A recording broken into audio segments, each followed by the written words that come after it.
पक्षियों, तुम्हारा इतना दुस्साहस कि तुम मुझे पवित्र करो, मुझ पर विष्ठा करो। मैं ऋषि दुर्वासा तुम पक्षियों को जलाकर भस्म कर दूंगा। नारायण नारायण। ठहरिए ऋषिवर। कदापि नहीं। देव ऋषि, दुर्वासा के क्रोध से बुरा इस संसार में कुछ भी नहीं। अब तो इन पक्षियों को श्राप देने के बाद ही हम कोई और बात करेंगे। क्षमा करें ऋषिवर।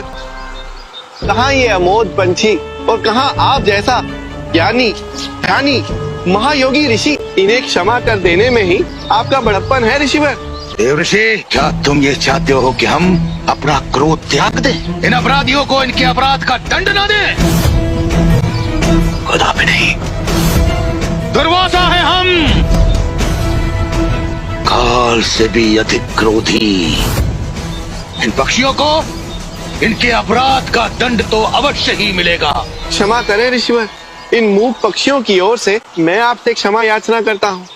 और शास्त्रों में भी तो लिखा है, क्षमा बड़न को चाहिए और छोटन को उत्पात। इसलिए मेरी आपसे विनती है कि आप इन पक्षियों की हुई इस भूलवश भूल को क्षमा कर दीजिए। देव ऋषि, आप बात तो सत्य कह रहे हैं, किंतु हम ये भी तो नहीं जानते कि हमें इतना क्रोध आता क्यों है। यदि आप इस समय यहाँ उपस्थित न होते, तब तक तो हम इन पक्षियों को दंडित कर चुके होते।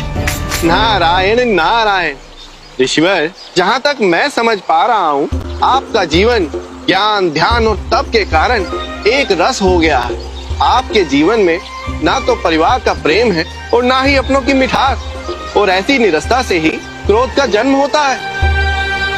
देव ऋषि, सत्य कहें, हमें तुम्हारी ये बात भी बुरी लग रही है। मेरी इच्छा हो रही है कि आपको श्राप दे दूं।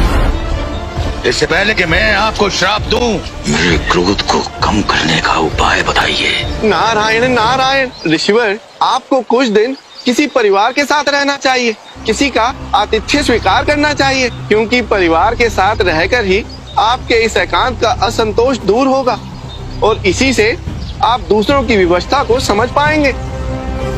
आपने सत्य कहा देव ऋषि। अगर हमें दूसरों की विवशता और उनकी भूल समझ में आने लगी, तो अकारण ही हम उन पर क्रोध नहीं करेंगे। आपके इस सुझाव पर हम अवश्य ही विचार करेंगे देव ऋषि।